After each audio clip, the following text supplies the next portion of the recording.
إنا إلى الشيخ الإمام الهمام الحافظ الحجة أبي في الحديث أبي عبد الله محمد بن إسماعيل بن إبراهيم بن المغيرة بن بدر الجعفي اليماني البخاري رحمه الله تعالى. اللهم انفعنا ونفعنا بعلومه وعلومكم آمين يا رب العالمين. وبه قال حدثنا يحيى بن بكير قال أخبرنا ليس عن بكير عن ابن شهاب عن عروة بن الزبير عن عائشة أم المؤمنين رضي الله عنها وعنه أنها قالت: أول ما بدأ به رسول الله صلى الله عليه وسلم من الوحي رؤيا صالحة في النوم، فكان لا يرى رؤيا إلا جاءت مثل فلك الصبح، ثم حبب إليه الخلاء، وكان يخلو بغار حراء فيتحدث فيه وهو تعبد الليالي ذوات العمل قبل أن يرجع إلى أهله، ويتزوج لذلك ثم يرجع إلى خديجة فيتزوج لمثلها حتى جاءه الحق وهو في غار حراء، فجاءه الملك فقال فقلت ما أنا بقارئ، قال فأخذني فقطني حتى منع من الجهد، ثم أرسلني فقال اقرأ، فقلت ما أنا بقارئ، فأخذني فغطني ثانيا حتى منع من الجهد، ثم أرسلني فقال اقرأ، فقلت ما أنا بقارئ، قال فأخذني فغطني ثالثا، ثم أرسلني فقال اقرأ باسم ربك الذي خلق الإنسان من علق، اقرأ وربك الأكرم. فرجع بها رسول الله صلى الله عليه وسلم يرجو الفؤاد، فدخل على خديجة بنت خويلد فقال: زملوني فزملوه حتى ذهب عنه الروح، فقال لخديجة وأخبرها الخبر: لقد خشيت على نفسي، فقال لخديجة: كلا والله ما يخزيك الله أبدا، إنك لتصل الرحم وتحمل الكل وتكسب المعروف وتقضي الزير وتعين على نوائب الحق. فانطلقت به خديجة حتى أتت به ورثه روح لابن أسد بن عبد العزى بن عم خديجة، وكان امرأة نصرة في الجاهلية، وكان يكتب الكتاب بالعبرانية فيكتب بالإنجيل بالعبرانية ما شاء الله أن يكتب، وكان شيخا كبيرا قد عمي، فقال له خديجة: يا ابن عمي اسمع بإذن أخيك. فقال له ورقة: يا ابن أخي ماذا ترى؟ فأخبره رسول الله صلى الله عليه وسلم خبر ما رأى، فقال له ورقة: هذا الناموس الذي نزل الله على موسى، يا ليتني فيها جدعا، يا ليتني أكون حيا إذ يخرج قومك. فقال رسول الله صلى الله عليه وسلم: أو مخرجيه؟ قال: نعم، لم يأتي رجل قط بمثل ما جئت به إلا عوديا، وإن يدركني يومك أنصرك نصرا مؤثرا. ثم لم ينشب ورقة أن توفي وفتر الوحي. قال ابن شهاب: الحمد لله رب العالمين، والصلاة والسلام على أشرف الأنبياء والمرسلين وعلى آله الطيبين وعلى أصحابه أجمعين. حضرت इमाम बुखारी रहमतुल्लाह ताला अलैहि के किताब दरीम रिवायत हरी सबक शुरू है। पहले की द अव्वलने वही दलील रातलो कैफियत बयान दे। रसूलुल्लाह सल्लल्लाहु अलैहि वसल्लम पगार हिराजो और जिब्रील यमीन और तनालो वतवजी इक़रा। नबी करीम सल्लल्लाहु अलैहि वसल्लम के फरमाई जिमा अना बिक़ारि। नबी सर जिब्रील यमीन रसूलुल्लाह सल्लल्लाहु अलैहि वसल्लम पढ़ी की सी जोर वाला वर्कई और जोर वाला वर्कई थी। रसूलुल्लाह सल्लल्लाहु अलैहि वसल्लम तहावी सुमरा बर्दाश्त दहनी इंतहा तक रसी। दरे जल्ला मामला कई और दरेम जल्ला बात बिया जिब्रील अमीन वतवजी इक़रा बिस्मि रब्बिकल्लज़ी खलक़ल इंसान मिन अलक़ इक़रा वरब्बुकल अकरम अल्लज़ी अल्लम बिल क़लम अल्लमल इंसान मा लम यअलम। दा पिंजर आयतुना दाड़ो मने वाहिद अलल इतलाक़ चिकम अवल आयतुना दा कुरान पाक नाज़िल शुवी هذا पिंजर द फ़त्रतुल वही नबात अवल ची नाज़िल शुवी दा द सूरह मुद्दसिर आयतुने और कामिल सूरत ची अवल नाज़िल शुवी हाँ सूरह फातिहा दे। जिक्र दलील तफरुम शुरू अल्लाह जल्ल शानुहु जी का मड़ो मने वही रसूलुल्लाह सल्लल्लाहु अलैहि वसल्लम तराले गलील طرف ته د وحی ابتدا او شروع ده، بل طرف ته د رسول الله صلی الله علیه وسلم د هغې وینا چې ما انا بقارئ کہ میں پڑھ نہیں سکتا او یا میں پڑھا ہوا نہیں ہوں، دا هغې جواب هم دی چې څنګه ته وایې چې میں پڑھ نہیں سکتا. دا خبره مه کوه. که زه تاسو ته وایم چې هلکه دا وایم مه وایه چې دا سبق ګران دی او دا مړه نه یادېږي، ځکه خلکو اوسپنې وولوزوي. اوسپنې خلکو الوزولي دي، نو چې خلک اوسپنې الوزوي نو تاسو دا یو سبق نه شئ یادولی. دا خو د دې اوسپنو الوزولو نه خو ګران کار نه دی، خواري غواړي، محنت غواړي. نو رسول الله صلی الله علیه وسلم ته د دې جواب الله ذکر کوي چې ته دا خبره مه کوه چې ما انا بقارئ، کہ میں پڑھ نہیں سکتا. ولی نہیں پڑھ سکتا؟ نا خدا اللہ جل شانہ طرف نہ تا تو طاقت بدر کولے کی. نو دا هغې متعلق الله په دې آیتونو کې بیان کړی چې اجمالاً دا هغې وینا ده چې الله ورته فرمایي اقرأ باسم ربک، ته شروع کا وایا په برکت د نوم د خپل پروردګار. ته شروع کا او وایا په برکت د نوم د خپل پروردګار، په استعانت د نوم د خپل پروردګار. الله جل شانه چې لومړنی وحی رالیږي هغه شروع د اقرأ نه ده. نو په دې کې علما فرمایي چې اهمیت د تعلیم طرف ته اشاره ده. په دې کې اشاره ده اهمیت د تعلیم ده چې تعلیم دا حاصلوي. په دې کې د عمر سقید نشته دی، تعلیم حاصلوي د عمر سقید نشته دی. چې که بوډاګان هم شي نو خپل سلسله د دې تعلیم جاري ساتي. صرف په دې اکتفا مه کوئ چې بس زمونږ خو دستربندي وشول او بس مونږ فارغ شو، چې دا کوم کتابونه نصاب کې شامل دي به دغه کتابونه دي او دا علم دی. نه، دا خو د علماو خپل یو سوچ کړی دی چې بس یو نصاب مقرر کړی شي د دې لپاره چې د طالب علم کې دومره استعداد پیدا شي چې دی د بېشماره کتابونه چې په احادیثو کې، په فقه کې، په تفسیر کې دا لیکلی شوي دي دا ورباندې روان کړی شي. نو دا د دې لپاره دا نصاب دی، دې لپاره نه چې به تا علم پوره شو، نه تا کې دومره لیاقت، دومره صلاحیت پیدا شو چې اوس به د دې نه بعد ته په خپله مطالعه کوې. ځکه چې دا کوم په شامل نصاب کتابونه دي دا خو ډېر محدود دي. دا چې کوم په نصاب کې شامل کتابونه دي دا په انتهایی محدود دي، ډېر زیات کم دي. او د دې په مقابله کې چې نور کوم کتابونه که هغه په تفسیر کې ګورې، که هغه په احادیثو کې ګورې، که هغه په فقه کې ګورې، هغه دومره دي چې هغه ته شمېرلی هم نه شي. نو اوس خو دا ټول عمر تا ته استادان نه شي ویلی، نو تا ته دا شان طریقې سره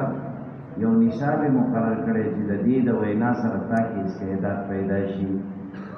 لکه چې کوم استاد هغه فارغ وي د ماشوم سره محنت کوي، نو ماشوم چې د قاعدې نه فارغېږي نو دی په خپله باندې قرآن پاک ویلی شي. دی ورسره دی یوه سپاره بله هم وایي، په قرآن پاک یوه سپاره بله هم وایي، بل بیا دې ماشوم ته نور ضرورت نه وي. په خپله کله ټپه واوري او کله ورته نیمه سپاره واوري، کله ورته سپاره روان ښه مزېدار غونډه هم پېژني او متن پېژني، اقوام پکې پېژني، وقف باندې هم پېژني، ځکه قاعده دې ورته صحیح وښودله. اوس دا باقي چې کوم دېرش سپارې قرآن پاک دی هغه دې خپله وایي. نو دغه شان دا ستاسو چې څه ښودلی کېږي د دې مثال دا د نوراني قاعدې دی. نو چې دغه نوراني قاعده تا وویلې چې هلکه یو حرف باندې پېښ وي نو اواز به یې څنګه وباسي، او چې زبر وي اواز به څنګه وباسي، او چې زیر وي څنګه اواز به وي. دغه اوازونه ترتیب ته یاد کړلو او یو یو ټکي د هغې مشق هم درته وکړلی شولو چې هلکه دا ټکي اوس ووایه نو ته شروع شوې ره ابدا. په دې طریقې سره تاسې روان کړلو او پرې پوهېد ماشوم دې پرې روان شو. نو دغه شان تاسو هم دغه نصاب تاسو ته مقرر کړی شوی، لکه ماشوم ته چې قاعده ښیې نو باقي د 1.5 سپارې قرآن ویلې که دا قاعده امتحان ډېر وي دی کله دی په دغه شان ستاسو دا کوم نصاب دی ډېر محدود دی او چې کوم علم دی هغه دومره دی چې هغه تاسو هغه صرف کتابونه هم نشئ شمېرلی صرف کتابونه هم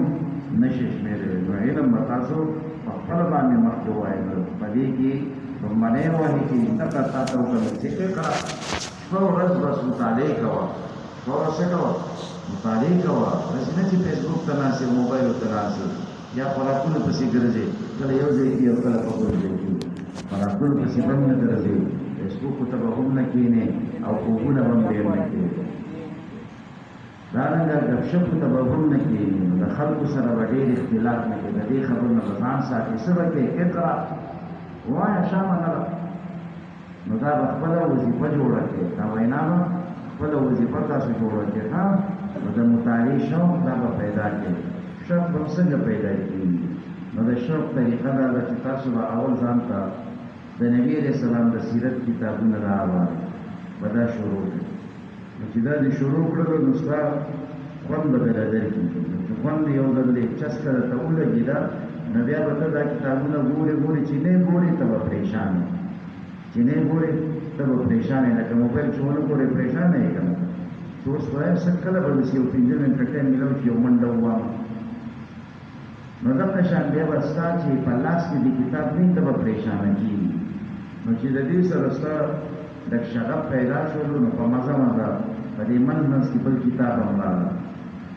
نو که په دې باندې ستا شوق پوره زیات نه شو بیا د تاریخ کتاب د اسلام چې کوم تاریخ دی اسلامي تاریخ د دې کتابونو غټ کتابونه شته دا راواله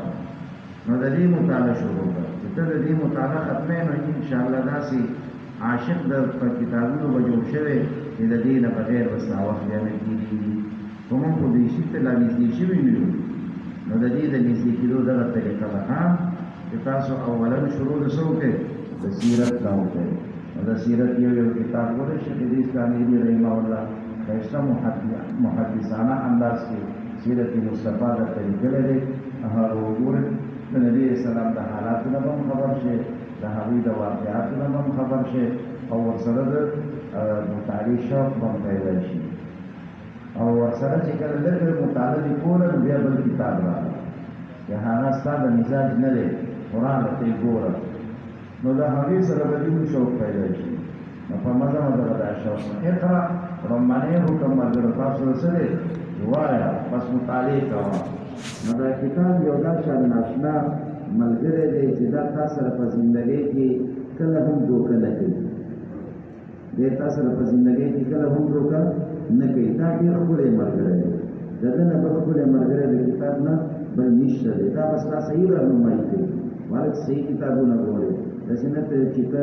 ډایجسټې مایجسټې راوړې چې بس دا شان پسې ورغللو او ورته ودرېدلو بیا ورته ګل وغورځولو بیا ورته په ګونډو شولو او دا غاړه چې ورکړل او چې دا چکې درته پرې ولګولو خو تا هم نه دغه شی ویلي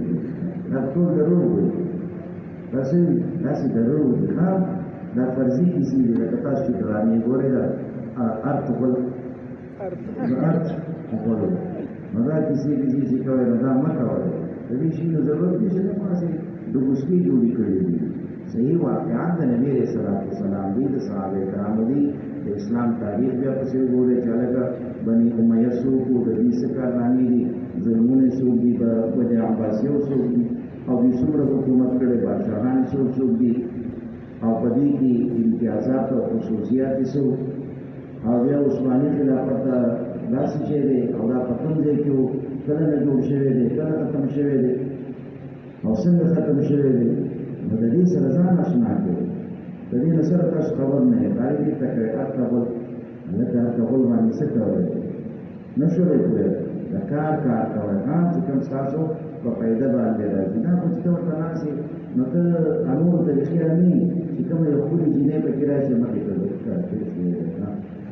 هلکه زه خو بیا ډرامه درته دې لپاره نه جوړوي چې ته په جینکۍ ګوره دا خو پکې هسې ضمنن راځي او موږ چې ګورو د دغې جینکو لپاره یې ګورو نو تاریخ معرف نه خو ځان موږ نه پوهېږو چې دوی کې دې څه تاریخ بیانوي پرې نه شي درې سوچته پاتې د ګاونډي ناظران ښه سړی دی توبه یې ویستې ده نو اقرا مطالبه کوي ها پېښ کنه مرګو کنه چې دا خبره در باندې کې نه لګي نو نن شروع وکړي پسان د سیرت کتابونه حواله دي چې شروع وکړي نو له ګورې دی او سره خوا کې بل کتابونه د علم متعلق لا کېده دا حدیث او مصطلحات دي دا د مصطلحات او احادیث یو د دې کتاب ځان سره کېده چې حدیث ته ویلي کېږي خبره ته ویلي کېږي اثر ته ویلي کېږي د حدیث څومره اقسام دي او مسند ته ویلي کېږي معضل ته ویلي کېږي نو دا ټول دا شینه ده چې کله د دې نه تنګېدلې بیا د واپس ادب سره واپس بیا سیرت راغله نو د دې سره بس شوق او محبت به زیات شي نشولې کوله نو وخت به مو قیمتي وي او دا د خپل معلومات هم درته حاصلېږي د دې نورو ګناهونو نه به مو خلاصې لکه څومره فایدې چې د خلوت درته ذکر شوې دا مطالعه چې دا خلوت دی دا مطالعه سره خلوت دی نو د ګناهونو نه به بچي محفوظ دی نقصان به هېڅ قسمه نه وي درته ټوله ګټه به درته ملاوېږي دیم الله چې فرمایي نو باسم ربک په نوم په برکت د نوم د خپل پروردګار دلته کې لفظ د اسم دا پکې زیات کړی شوی دی علما فرمایي چې دې طرف ته اشاره ده چې موږ چې الله پیژنو نو الله په ټولو نومونو په صفاتو باندې پیژنو موږ چې الله پیژنو په څه پیژنو په دې ټولو نومونو او په صفاتو باندې الله موږ پیژنو موږ د الله د ذات د حقیقت نه یو خبر موږ د الله د ذات د حقیقت نه یو خبر د دې وجه نه ورسره قید د اسم دا زیات شوی دی دا قید د اسم ورسره لګېدلی دی د اسم ربک دیم علما دا فرمایي چې اقرا بربک کوي دی شوی لفظ د اسم پکې نه وي یو پیدا خدا شوله چې ما ته دا ښودنه ده چې ته به د الله د ذات متعلق سوچ نه کې د الله د ذات متعلق به سوچ نه کې او دې کې به مستغرق کېږي او ډوبېږي نه د الله صفاتو کې به تفور او فکر کې الله به په صفاتو باندې پېژني الله به په څه پېژنو په صفاتو باندې په نومونو باندې د اسم نه مراد صفات د الله دي اسماء صفاتیه دغه که چېرته د لفظ د اسم په منځ کې نه وي نو دا شان اقرا بربک نو بیا دلته کې وهم راتللو چې کېدای شي دا با جاری او با جاره په تاسو وی چې قسم د پاره راځي نو وایا ستا پرب دې ستا قسم وي نو د دې معنا به څه جوړه وایا ستا پرب دې ستا قسم وي نو دا بیا پته نه لګیدل چې دا بربک دلته کې دا با دا قسمیه او کنه دا با د استعانت د پاره نو د دې وجه نه ورته سره منځ کې لفظ د اسم بدايت زیات کړی شوی دی نو ته وایا اول پرسنګ وایا تاسو به د ویلو توفیق ملاویږي دا مو وایا چې مې پړ نه سکتا نه اقرا بسم ربک که په مدد د نور د خپل پروردګار سره شروع وکړه لکه پښتانه وایي دا باندې حرکت دی او برکت په الله دا باندې حرکت دی او برکت الله دې په حرکت کې برکت ته شروع کا او الله بدل سره برکت ستاسو دې شروع کې اجي نو اقرا بسم ربک الذي خلق سبحان الله چې هغه خلق پیدائش کړی هر څه پیدا کړی مفعول الله نه ذکر کړی د خلق لپاره مفعول الله نه ذکر کړی نو چې څه دا ټول الله پیدا کړی دې مفعول نه ذکر کولو کې دې طرف ته اشاره ده چې دا څومره نقشې تا پښکار دي دا ټول چا پیدا کړی دي الله چا پیدا کړی مرګو بیا دړنه وای الله چې دا ذکر هم پکې کوي چې دا زونم لږ شي ډېر مرګو بیا مونږ لګي دا بدعت ده په فلک موحدین بس پکې شته یو دې نه چې بناوي نوای ها واس کوي کله کله چې زړه مو لږ ایښي او شیطانی وسوسې ته نه وتښتېږي شیطانی اثرات په دې سره ختمه نه لري سلام فرمایي یا شیطان د ځین لاسته په ځل باندې خپل مخوک له ګولې ده او چې کله ته ذکر شروع کړي بده پشاشي ځکه خناس دی کنه دې بیا نه اچاږي کله کله له आवाज پکې د الله کوي نو دا کائنات ته وجود چا ورکړي مرګرو الله چا بیا چا ورکړی ګوره دلته کې دې هغې کې دې ماحول کې ما سر بدل شول اوس مخکې یو بل شان حالت اوس بل شان دا ټولې خلک د الله نوم والي د هغې خو ډېر لوی برکت وي نو دې کې اشاره دې ته ده چې څنګه دا ټول کائنات الله پیدا کړي دي بیا په دې کې مختلف رنګونه مختلف شکلونه مختلف صفات دا الله ورکړي دي نو تا ته هم الله صفت د دې قراءت درکړي تا ته هم قدرت درکړي ته به دا قراءت کولی شي چې څنګه الله په دې نورو څیزونو کې دا صفات پیدا کړي دي الله به صفت ته قراءت په تا کې پیدا کړي الله په ټول هر څه ته وجود ورکړی نو دا د قراءت د لوستلو د دې صفت به الله تا ته هم درکړي نو الذي خلق دا الله دا شان ذات دی چې هر یو څیز ته وجود ورکړی دی نو چې هر یو څیز ته وجود ورکوونکی دغه الله دی نو دا الله پتا کی صفت د قراءت هم پیدا کولی شي نو الله ورته صفت د قراءت د پیدا کی نو شامل شروع کا خلق الانسان من علق وګوره دا الله دومره د لوی طاقت والا دی چې الله د انسان لره د هغه جمع شوي وین نه پیدا کړی علق جمع شوي وینه ټینګه وینه علما فرمایي چې د انسان پیدایش ابتدا د څه نه ده د منی نه ده ابتدا د څه نه ده د منی نه خو منی الله نه ذکر کړي چې د منی نه پیدا کړی د څه نه پیدا کړی د ټینګې وینې نه د علق د ټینګې شوي وینې نه دا وینه خو د منی نه بعد بیا وینه کېږي نو دلته کې علما یو نقطه ذکر کوي چې ګوره د دې منی متعلق ستاسو د محدثینو د فقهاو د دې په منځ کې اختلاف شته څوک یې منی پاکه ده او څوک یې منی پلیته ده خپل ځای کې مسله سره روانه ده د دې په پاکوالي او پلیتوالي کې اختلاف شته لیکن چې کومه وینه ده د وینې په پلیتوالي کې د هېڅ چا اختلاف نشته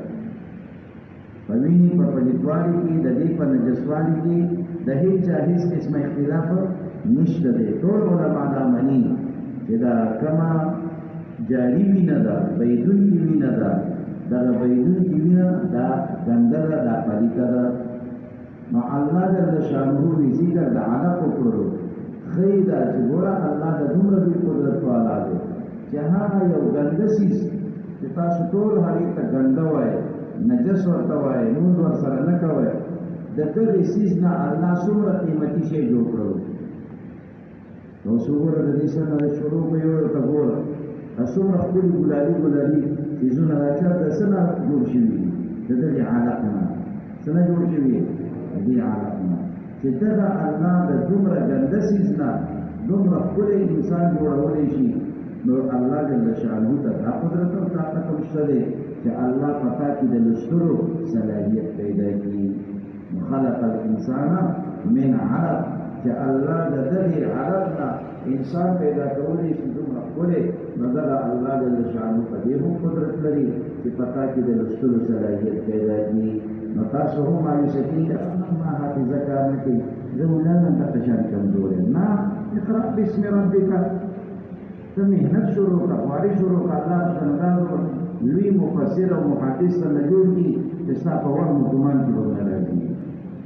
اکثر چې الله کار کوي کنه د دې کمزورو نه کوي اکثر چې الله کار کوي چا نه دي کمزورو نه کوي ځکه دې الله ته ځان سپاري چې نه زه خو کمزور یم خو زه خپل محنت او خواري کوم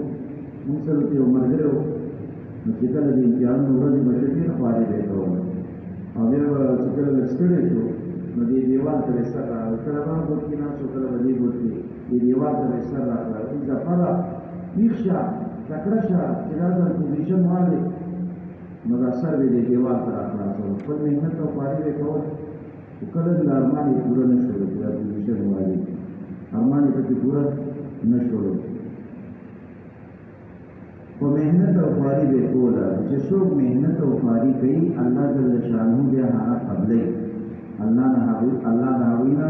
کار اخلي نو وګورئ تاسو دا مصنفین نو د دې د مردم نه تپوس وکړئ اکثر مصنفین دا شانو چې په ناظره باندې قرآن تلاوت کړو محنت یې وکړله خواري یې وکړله دا شان دې ته ورسېد چې دوی مصنفین چې الله جوړ کړل دغه شان مفسرین محدثین فقها الله بدله جوړوي ها خواري به کوئ چې الله جل شانه موږ تاسو ته بیان کوي چې ګوره دې زما دومره قدرت او طاقت شته نو دا هم زما قدرت او طاقت شته ستا حافظه کمزورې ده حافظه دې مضبوطولی شوې ده ته خو لږ اراده وکړه لږ حرکت وکړه محنت او خواري شروع کړه نو خواري به کوې ملګرو که نه خواري شروع کړې ها او د موبایل نه ته اوبه وباسې نو خو ستاسو هسې هم شکر دی بل ځای ته نه ځئ ګنده کار نه کوئ دلته یو ګن باندې خدای اړولي د دې نه مو الله جل شانه محفوظ کړه چې پړونه مو نه ویلې باید ښایسته ښځې به لرې کړي په تاسو نه بیا ښځې هم خفهېږي ځکه ته موبایل کې لګې او ښځه ستا نه پیار غواړي او ته یې لږ موبایل کې لګې نو بس ښځه هم نه خفه شي ما دا مولیان هم لاسینګه خلک دي موږ خو دا خیال چې دا مولیان به دا شیونه نه کوي دوی خو 24 ګنټې موبایل ته ناست دي نو بس په اخري کې چې کله ودرېږي هغه سمه ښه خر به سم نه هلکه زندګي خو دې ته نه ویلېږي زندگی کو علم ده محبت جو المؤمن معلق المؤمن معلق مؤمن بندر ده محبت زیر ولا خیر فی من لا یخلق ولا یولق او چې کوم کس هغه پیار نه کوي او سره پیار نه کولی کی دغه هیڅ قسم خیر نشته مؤمن بندر ده پیار والی او د سره پیار کولی کیږي مینه ورسره کولی کیږي نه شولی پوهه هغه د مؤمن بنده شان او تاسو یې موبایل ته ناسي او موبایل کې 24 ګنټې هسته نه د ملګرو سره خبرې شته نه د پلار سره شته نه د مور سره شته او بس موبایل سره 24 ګنټې کاري بندېږي پکې او کله غوږونو ته هغه شی مچولی وي نو سړی نه پوهېږي نه دی لګېږي او کله خاندي نو خلک وایي چې څومره ښکلی سړی دی الله دې وبخښي او لیونی دی څومره ښکلی سړی دی الله دې وبخښي او لیونی دی نو د خلک درته لیونی وي ځکه تا غوږ یا شی ورکړي نو هلته نه ښکاره کېږي او موبایلونه سره چې هغه دې جیب کې پروت دی نو دا د لیونتوب خبرو نه ځان وساتئ دا بې فایدې شي نه دي نو خواري او محنت کوئ ښه اقرأ وربک الاکرم وایه شابه ستا پروردګار چې دی هغه ډېر زیات سخي ذات دی د کرم والا دی نو علما فرمایي چې په دې کې دې طرف ته اشاره ده چې کامل فایده یو طالب علم ته هغه حاصلېږي چې دغه طالب علم د پخپله هم د ده کې طلب موجود وي او د ده چې کوم شیخ دی د ده کوم استاد دی په ده کې بخل او کنجوسي نه وي په دې شیخ کې بخل او کنجوسي نه وي بلکې چې څه ورته یاد وي دی ټول دې خلکو ته ښیي دا ټولې مسلې دی دې خلکو ته ښیي د څه دپاره چې دی خپله یو ذمهداري ګڼي چې هلکه دا زما یو ذمهداري ده ابتدا کې اوله کې زه د حفظ مدرس وم حفظ کې واړه واړه ماشومان دا اوس تاسو ګډ ګډ شروع کړل نو دغه واړه ماشومانو ته ما چې څومره د فقهي مسلې ما ته یادې وي ټولې به مې ورته ښودلې نو په دې کې خو د حیض مسلې هم راځي د نفاس مسلې هم راځي نو دا د حیض او د نفاس دا مسلې مې ورته ټولې ښودلې نو یو ځل یو محتمم صاحب راپسې راغلو چې هلکه ته دې وړو ته څه ښیې نو دې سبق ورته ښیم دې څه سبق ورته ښیم قرآن هم ورته ښیم او نور مسلې هم ورته ښیم هغه خدای بنده وي نن زموږ ماشوم راغی مور ته لګیا و چې مورې موږ ته قاري صاحب ویلي وو چې د زنانه ماشوم پیدا شي د هغې وینه راځي نو دا څه یي هغه وړوکې ونه پرېږدلو نو مور مې تپوس کړی هغه مور یې مو خیال راشي او که نه بچیه کله سړي خپه خوږه شي او کله یې لاس خوږ شي یا لاس یې وینې کېږي که نه نو بیا معتدل شي کله ګزاره کوم چې کومې خبرې د دوی سره مناسب یا زما یو ذمهداري ده او یو شوق مې دی چې بس دا پڼ د ځان نه لرې کړم او دوی کې ور ورسوم نو چې کله بیا زمونږ دې ملګرو د حفظ امتحان د وفاق ورکړلو نو په هغې کې په هغه زمانه کې چې څومره وو یو هم پکې د 100 نه کم نمبر والا نه و او چې کله یې د ریاضت تپوسونه مسلو تپوسونه ترېنه کول نو ټول جوابونه ورته په عربۍ کې وو نو بیا د وفاق نه تحسین ختم راغلی چې تر اوسه پورې موږ دا شان امتحان نه دی اخیستی د یوې مدرسې وو دې ستاسو طالبانو څنګه امتحان وکړی خو اخره پورې ما ته محتمم صاحب شاباس نه و راکړی اخره پورې محتمم صاحب شاباس راته پکې نه و راکړی په ځوانۍ کې د دې ځوانانو ډېر جذبات وي نو دا به مجروح کوئ نه شاباسۍ به ورکوئ نه یې پړه کې به درته ورکوونکي وي نام متنین سے پورا پیغام نو نالا پیغام نو د دین او زمانه نه مخکې شروع دي دا نه دام رسم نو د بل رسم دي نو دې متنین سے ته ګوره نا په راکه ورنو مخکې ته راځي نو اقرأ وربک الاکرم نو په دې کې اشاره ده تدا چې دا کوم تا ته خودون کې د اسلام معلم دی نو که په دې کې سخاوت او په دې کې کرم او په طالب علم کې طلب نو پورا پیدا به طالب علم ته الله ورکړي نو الله جل شانو دې طرف ته اشاره کوي چې ته خالي مهنت او خپل راوړان دي شه دا زماده طرف نه بتا باندې دروازې کلاو کړل شي زه خو یو دوی کرم خاوند یم د عزت خاوند یم او د سخاوت والا خاوند یم بخل کنجوسی دا په ما کې نشته دی امام ابو حنیفه رحمۃ اللہ تعالی علیہ نے چا ته پوښتنه وکړه دا موږ دې علم څنګه درک کړی نو حبیب یې فرمایل چې الله ما ته د علم په دی وجه راکړی دی چې ما ته د کومې مسلې ضرورت دی ما عار او شرم نه دی ګڼلی چې زه به د ده نه اوس تپوس کوم نو که زما نه کشر دی که مشر دی که د لوی حیثیت دی که د کم حیثیت دی ما د هغه نه شرم او عار نه دی ګڼلی چې زه پوه شم د سره دا مسله شته تپوس مې ترېنه کړی دی تپوس ما ترېنه کړی یو ځل چې ته مې تپوس وکړي چې دا سپی څنګه بالغېږي وی دا تپوس ما د یو کس نه کړی هغه مو غیر مسلم و وی د سپي د بلوغ نښه دا ده چې دی متیاس تر خپل اوچته کړي یو د متیاس تر خپل اوچته کړي نو د دې نه بعد دی بالغ شوی وي او څو پورې دی بالغ نه وي نو دی خپل اوچته وي دغه شان متیاز یې راپرېږدي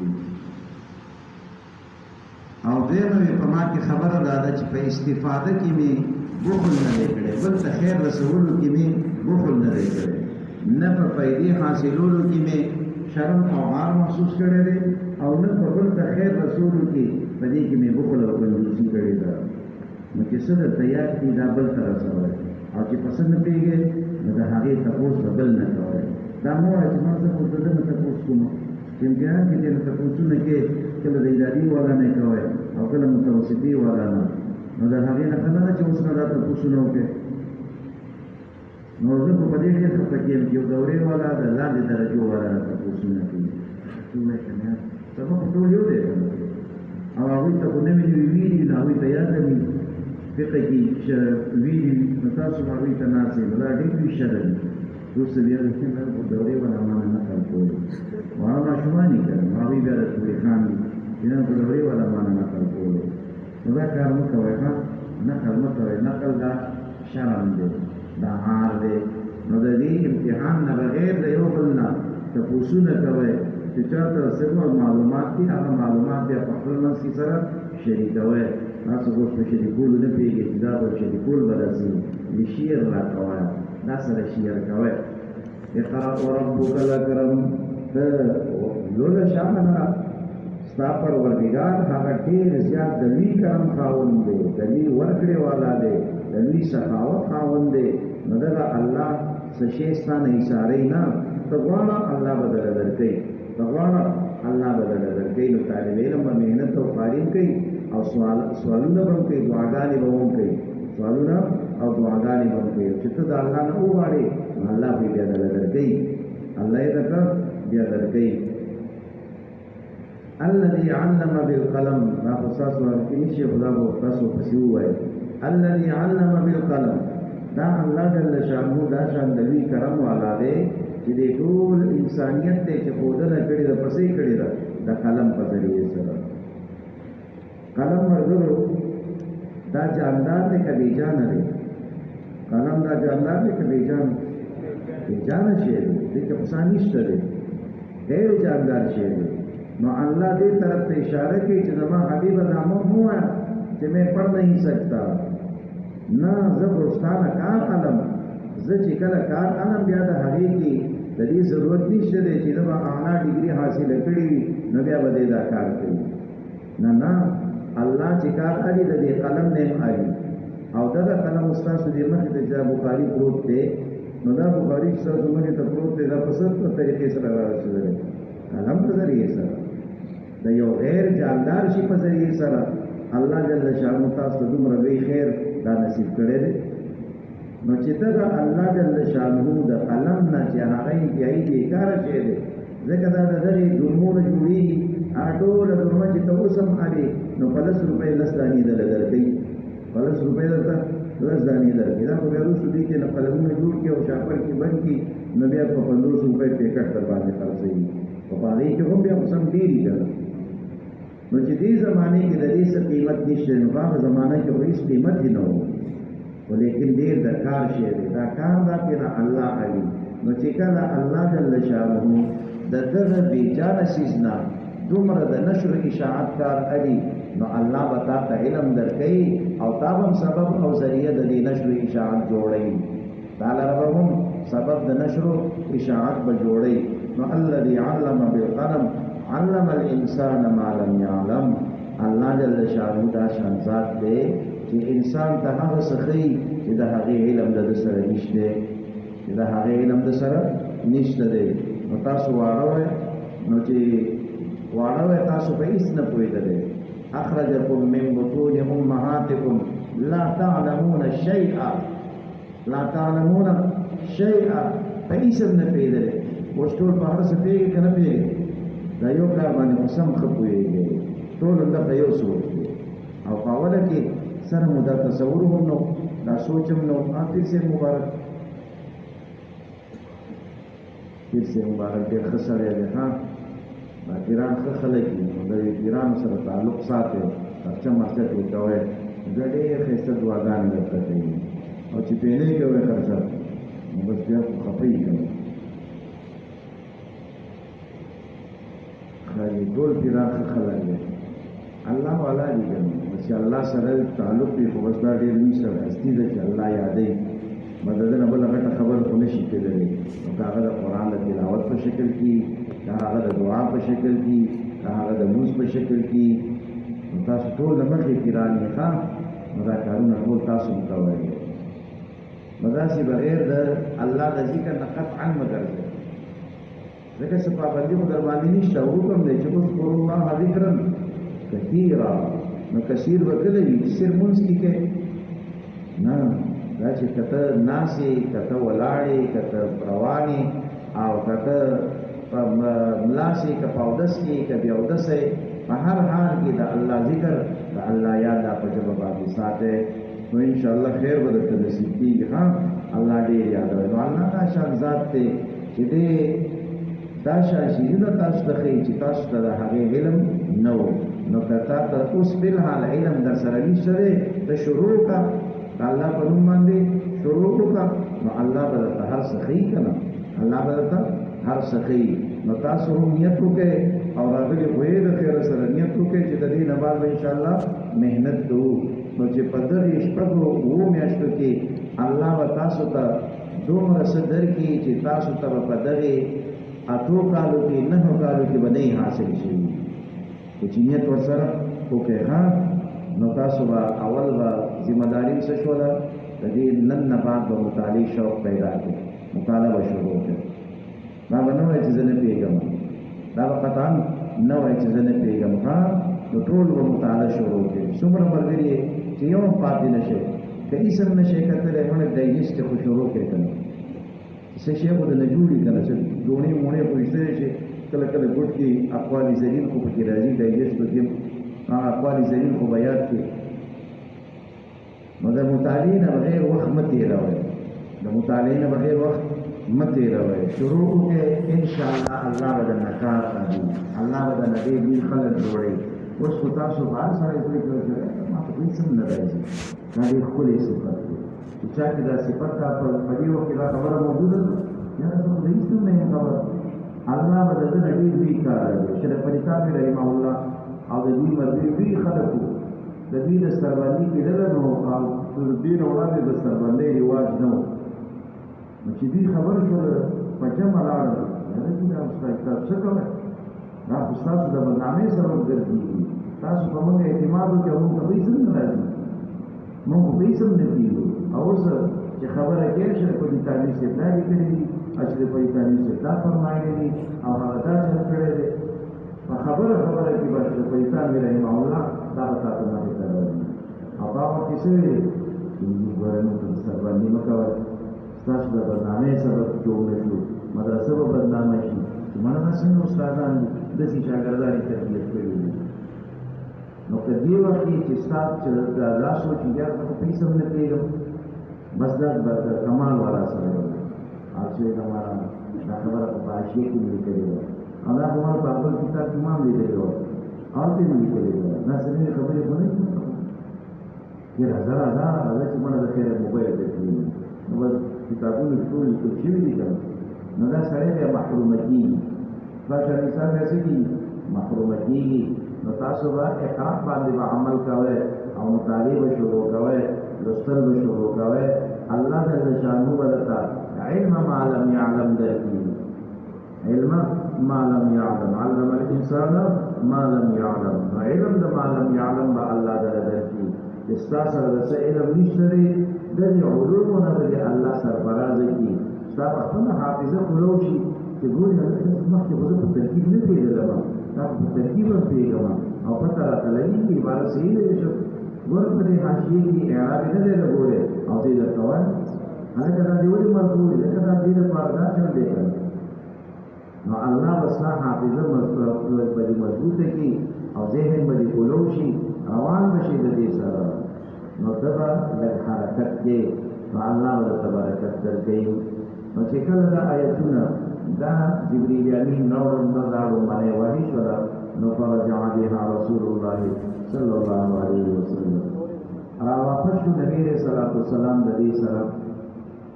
د دې بها ضمیر مرجع څه شي یو قول دا چې د بها د ضمیر د دې مرجع آیات چې رسول الله صلی الله علیه وسلم د دې غار حرا واپس راغلو خپل کوټه د دې آیتونو سره دا آیتونه یادو او د دې سره را واپس شو د علماء فرمایي چې د بها ضمیر دا د دې قصې ته قصه چې کومه واقعیا ده دا کومه قصه ده نو فرجع بها رجع بالقصه د دې قصې د دې واقعي سره د رسول الله صلی الله علیه وسلم را واپس شو نو کور تراغلو یرجو فؤادو دا شان حال کې چې د نبی رسول الله والسلام زړه درزیدلو یرجو درزیدلو فؤادو د نبی رسول الله والسلام زړه مبارک د فؤاد متعلق علما فرمایي یو دا چې دا زړه ته ویلې کیږي دویم علماء فرمائی چې دا باطن القلب تویلی کی فؤاد قلب تویلی کی دویم باطن القلب تویلی کی دریم غشاء القلب د زړه باندې د پاسه چې دا کومه پرده ده چې دې کومې پردې کې دا زړه را بند کړی شوی دی د دې پردې ته فؤاد ویلی کی نبی کریم صلی الله علیه وسلم او فشل دا شان حال کې چې یادو فؤادو د نبی رسول الله والسلام زړه درزیدلو یادو فؤادو دا شان حال کې چې د نبی رسول الله د زړه من درزیدلو د نبی رسول الله والسلام را واپس شو په دا شان حال کې چې د هغوی د زړه د پاسه چې دا کومه حصہ ده دا درزیدله نو غشاء القلب د زړه چې کومه پرده ده علماء فرمایي چې کچېرته د دې نه معنا د غشاء او د دې پردې واخیستل شي نو بیا دا انتهایی سخت د حالت ذکر چې اصل خود رسیدونکي دا د زړه منځنۍ حصه ده د هغې منځ کې دومره دړکن و دومره تیزي وه چې د هغې سره دا ټول زړه خوځېدلو د هغې خوځېدو د وجې نه حرکت دا بهر د پردې کې هم محسوسېدو او بیا د پردې نه بهر د بهر ځای کې چې کوم طرف کې زړه پروت دی دا هم دې کې هم محسوسېږي دا دې باندې هم زړهقالی راغلی و نو دومره د نبي علیه صلات وسلام د زړه دا دړکن دا زیات شوی و په دې کې اضطراب و په دې کې خوځېدل و نو فدخل علی خدیجة بنت خویلد رالو نبی علیه صلات وسلام د خدیجې رضی الله تعالی عنها خواته خدیجة الکبرى رضی الله تعالی عنها دا د خویلد د هغه لور ده او د مور نوم یې فاطمه ده او د دې وارث صاحب ویل دا د عربو مشهور تاجر او مالدار انسان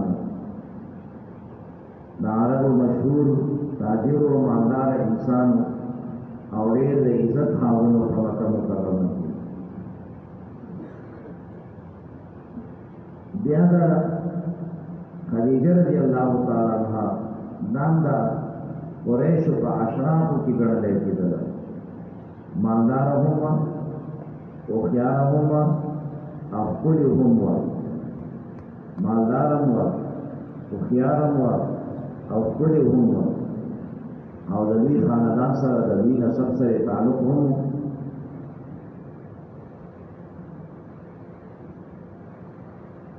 نو د دې نکاح اول د یو خاوند سره شوی و د هغه نه دوه بچي پیدا شو یو هلک و یو جینۍ وه او دا دواړه بیا مسلمانان شوي دي ابو احاله او هند تاسو ته به په شمایل ترمذي کې واقعه د نبی علیه الصلاة والسلام راشي چې د نبی علیه الصلاة والسلام د هغوی شکل او صورت څنګه نو حضرات حسنین او دا تپوسونه د ابو احاله صاحب نه کول نو دا د خدیجې رضی الله تعالی عنها بچی دی او د مسلمان شوی صحابي دی بل طرف ته لور د هند دا مسلمان صحابیه ده مشهوره بیا د دې نه بعد ونډه شوې ده بیا د دې خاوند سره د هغه سره نکاح کړ د هغه نه هم بچي پیدا شو بیا د هغه نه هم ونډه شوې ده درېمه نکاح د رسول الله علیه الصلاة والسلام سره شوې چونکې مالدار ښځه وه او ښځې خو په خپله باندې تجارتونو ته نشي وتلی ځکه په دې کې خو په صحرا کې په هغې کې شپې راځي نو ښځه په هغې کې شپه نشي کولی خپل چې د کافرۍ والا وي نو هغوی به هم درته ټولو به په لاره درته خړه کړي وي پښتانه وایي ویخرې ته ګوره په صحرا شپې ته ګوره نو چې خره څوک نه پرېږدي نو ښځه به څوک پرېږدي نو دا سفر یې نشي کولی او د تجارت لپاره په سفر دی او دا پیسې مال او دولت هر چا ته ورکول هم نشي چې هلکه ته په دې تجارت ځکه اعتماد په هر چا نشي کېدلی رسول الله صلی الله علیه وسلم د ځوانۍ زمانه ده د دې مطابق ورته پته ولګېده نبي علیه الصلاة والسلام ته خپلې پیسې ورکړې چې دا د پیسو باندې ته تجارت وکړه نبی علیه الصلاة والسلام دا پیسې واخیستلې سامان یې پرې واخیستلو شام ته لاړو د شام نه د دې سامان یې هلته خرڅ کړو دا هلته یې پرې نورو سودا پرې راوړو دلته یې خرڅه کړله نو ډېر زر دې لاړو ولاړو او سودا یې هم خرڅه کړله نو ډېره لویه فایده ورته وشوله خدیجې رضی الله تعالی عنها ته ورسره د خدمت لپاره خپل نوکران هم لېږلي غلامان یې ورسره کړي چې تاسو به د نبي اسلام خیال ساتئ هغه د زمون چې راغله نو چې څه حالات واقعات د نبی اسلام لیدلي وو خدیجې رضی الله تعالی عنها ته بیان کړل دا خو ناشنا سړی دی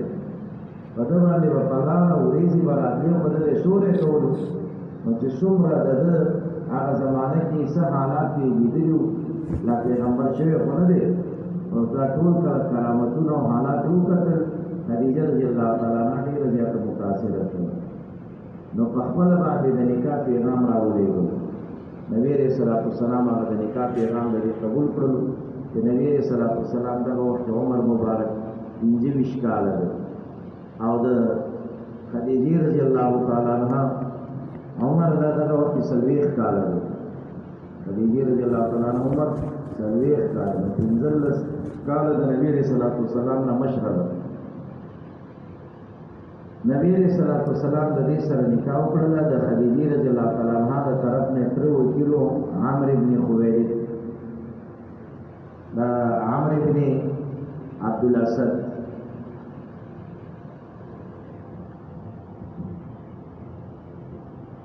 عمرو ابن اسد ابن عبد العزى عمرو ابن اسد ابن عبد العزى دا د خدیجه رضی الله تعالی عنها ترو د نبی رسول الله سلام سره نکاح وکړل 25 کال د نبی رسول الله سلام په نکاح کې د بیبي پاتې شو په دې 25 کال کې نبی رسول الله سلام د بل خدای سره نکاح نه کړ د نبی رسول الله سلام ټول اولاد هغه د خدیجه رضی الله تعالی عنها د وطن نه سیوا د ابراهیم سیبنا سیوا د ابراهیم سیبنا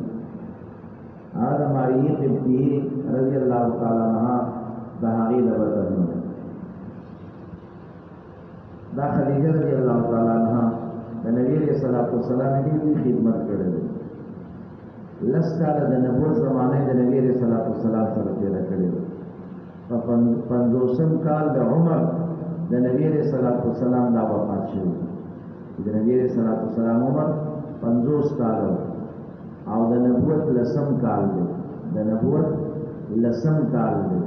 په لسم کال د نبوت باندې د هجرت نه 3 کال وړاندې د هجرت نه 3 کال وړاندې او دا وخت کې د دې عمر 15 کال دی په دې وخت کې د خدیجه رضی الله تعالی عنها عمر 15 کال دی نو په 15 کلنۍ کې خدیجه رضی الله تعالی عنها دا وفات شوه نبی رسول الله سلام سره ډېر مینه او دا تاسو په حدیثو کې زی په زی باندې راځي نو نبی رسول الله سلام راو خدیجه رضی الله تعالی عنها ته چې دا د خویلې لور ده فقال رانا وتو سره نبی رسول الله فرمایي زملونی زملونی علی شاره ما په یو کمبل کې راوړ غاړه صادر را باندې واچوي کمبل را باندې واچوي زملونی ما باندې کمبل را واچوي باپا کمبل کې پټ کې په صادر کې می پټ کې دلته کې تاسو ذهن ته بیا پوری سوال راغلو چې تاسو په سوچ دې هارته کې تاسو هارته کې سوچ دې دلته کې نبی رسول الله سلام راو د خدیجه رضی الله تعالی عنها خواته خدیجه یو د کډیری یو د مذکر دې ته مؤنث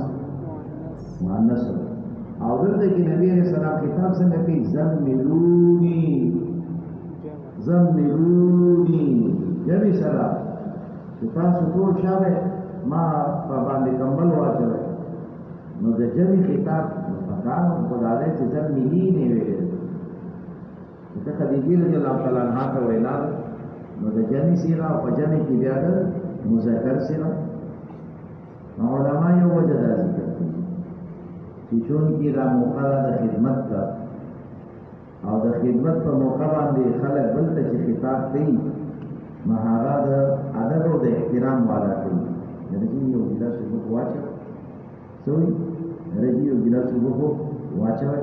یو کس ته وي ټول ته ونه چې شابه ټول لا پاسه او دا چې کومي چې تاسو به وګ واچو نو د خدمت په موقع چې د بل نه تسواړي مثال لګور ته د بل به احترام کې کړه نو دا موقع دا د خدمت دا نو د خدمت په موقع باندې د جمع سیغه استعمالي عام طور سره دین علماء دا فرمایي چې نبی عليه الصلاه والسلام دا د جمع سیغه ورته استعمالي دا د احترام او د اکرام په بنیاد باندې د ادب او د احترام لکه تاسو به دا اردو خوانان به ویلي چې کله دوی خپل منځ کې خبرې کوي چېرته هم دوی تو نے دا پکې نه وایي آپ نے یہ کیا آپ نے یہ کہا نو دا آپ دا د جمع لپاره دا د ادب شی دی او دا تو پکې ډېر نو یو مونږه دا داسې کړي دي او دا داسې کړي دي دا داسې دي نو دا دا د بې ادبۍ شی دی او تاسو نو دا ادب شی دی نو نبی صلی الله علیه وسلم د احترام د وجې نه د اکرام د وجې نه خپلې بیبي ته د ادب صیغه استعمالوي جی په ما باندې د کمبل واچوي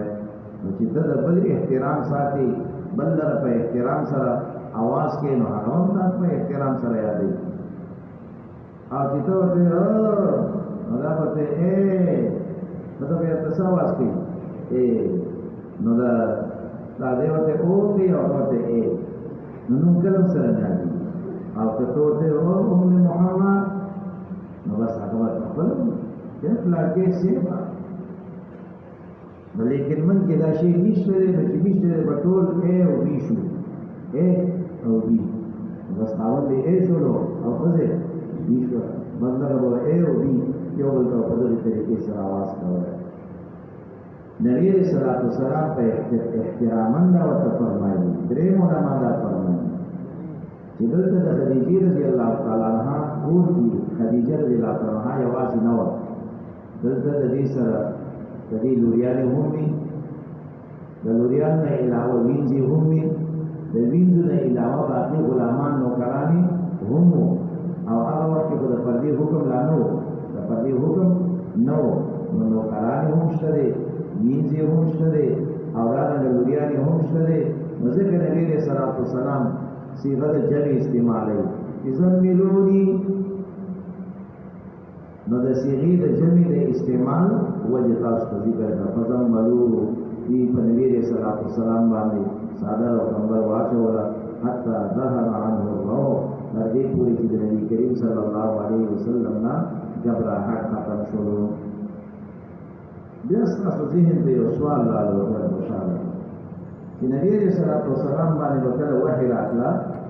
نو هغوی باندې به ډېره زیاته خوله راتله نو دا خوله راتله دا د یخنۍ علامه ده که د ګرمۍ د تیزو وی ګرمۍ علامه ده سړي ګرمي وشي نو سړی خولې کېږي نو اوس دلته کې نبي علیه صلات وسلام باندې وحی راغلی ده او د وحی نه بعد نبي علیه صلات وسلام باندې کمبل واچولی ده باندې خو یخني ده دا په نبي علیه صلات وسلام باندې یخني راغلی ده یو طرف ته دا روایات من ته ذکر شو چې لا يتفصد عرقا ان جبينه لا يتفصد عرقا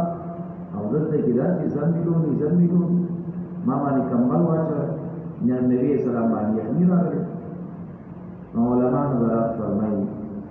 چې کله به وحي ورنو د وحي په دوران کې به نبی رسول الله سلام باندې به بوج راتلو ګرمي به کېدله خو لیکن دا قانون دی دستور دی چې کله یو انسان بدن خولی شي نو دا خوله دا د ده د مساماتو په ذریعې سره د بدن نه راوځي نو چې کله دا رووتله اوس ته تیر شولو نو دغه مسامات خو ستا کولاو شوي دي که خوله ترې نه راووتله مسامات دې کولاو شول نو د دغې مساماتو په ذریعې سره ستا بدن ته دننه